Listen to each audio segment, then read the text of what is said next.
Hi, I'm Zahra and I'm first year studying medicine at the Queen's College, University of Oxford, and I'm going to be talking to Tolu, who's also first year, and we're going to be talking about critical thinking and how that really differs from being an A-level student to then being an undergraduate at university, and we really hope that you find it useful.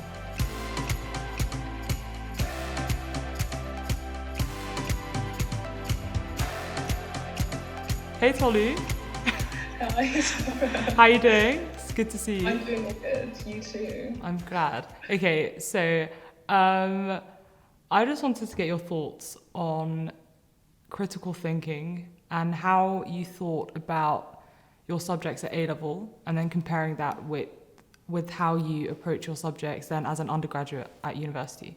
I think just to get going, for A levels, I took biology, chemistry, maths, and AS further maths.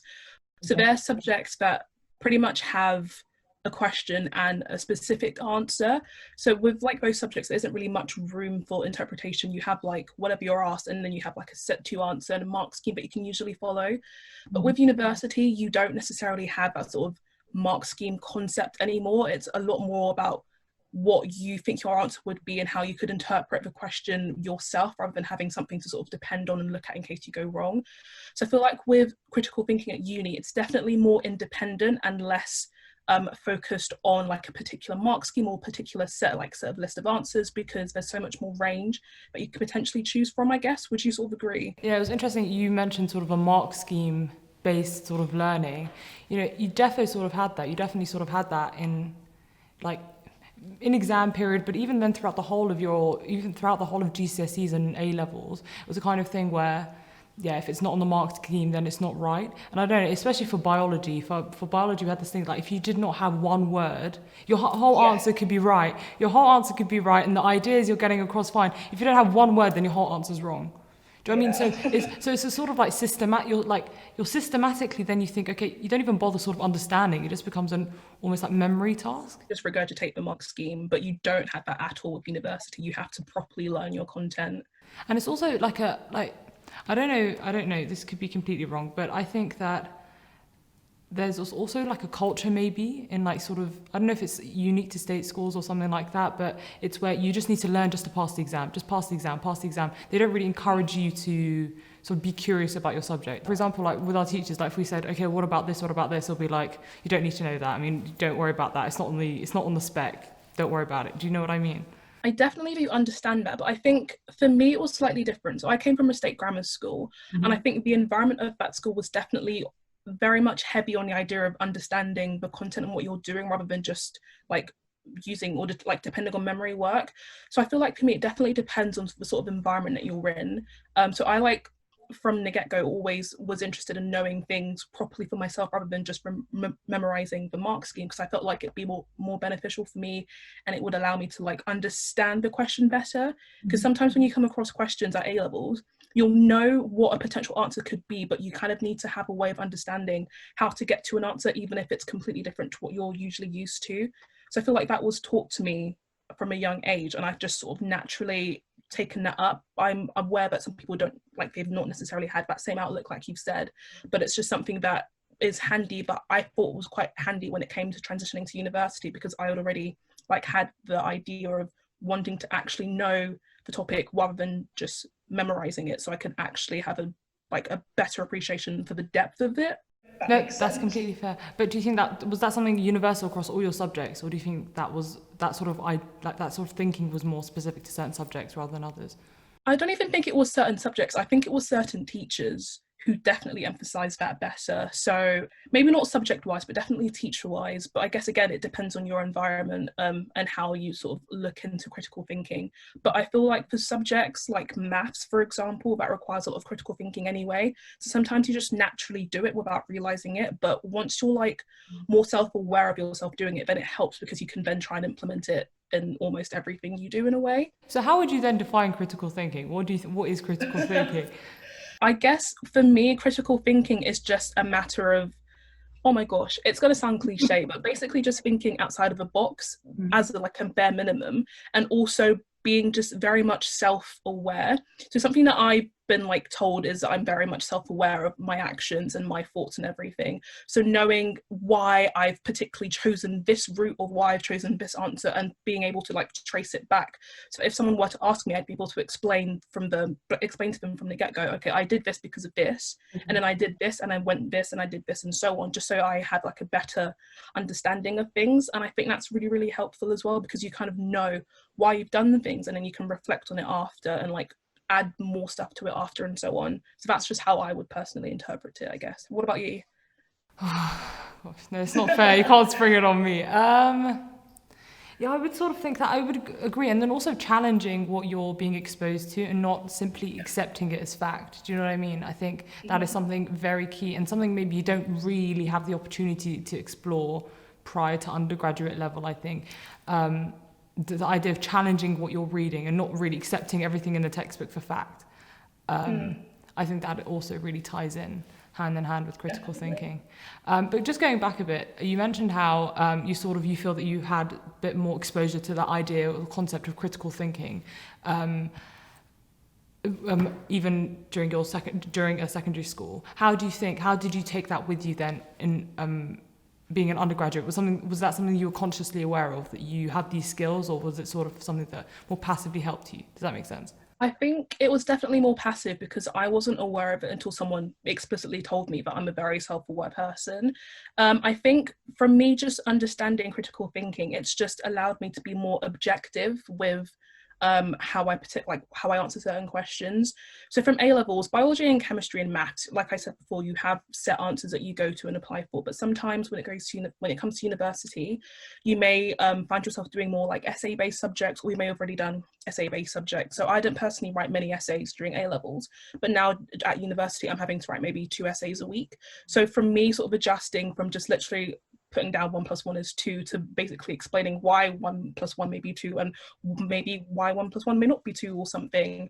So it's just allowed me to be more objective with my thoughts and try and like rationalize what I've done on a more literature-y, that's not even a word, on a more like, but you know what I mean, on that kind of level. But yeah, it's just having to sort of adjust or knowing how to adjust to what I already know to sort of help me with what I'm now doing at uni. And also, don't you think a big part of it is sort of what you're reading and what you're like? It's no longer you don't get like an AQA textbook and read it back to forth and make flashcards and things like that. Do you know what I mean? You are reading older textbooks, you are reading academic literature that is maybe biased. Do you know what I mean? Yeah, because with A levels, you usually have one textbook that you can basically depend on when it comes to revising and practicing. But at university, you have to start learning to look at more than one textbook and analysing what people have said, like you rightly said, and trying to find which answer you will want to take for yourself from that textbook, and then comprising and collecting all of those things together to form like an essay or an answer, incorporating all of these ideas. So it can be like, it is a lot, but over time you definitely do get used to analysing and like critiquing people's work so that you can apply it within your own work as well. So that's a really major thing when it comes to critical thinking as well, because you have to basically judge other people's work to see if it's worthy enough to put in your own work in a way. So like, I know for us, because we both do med, it's difficult because you have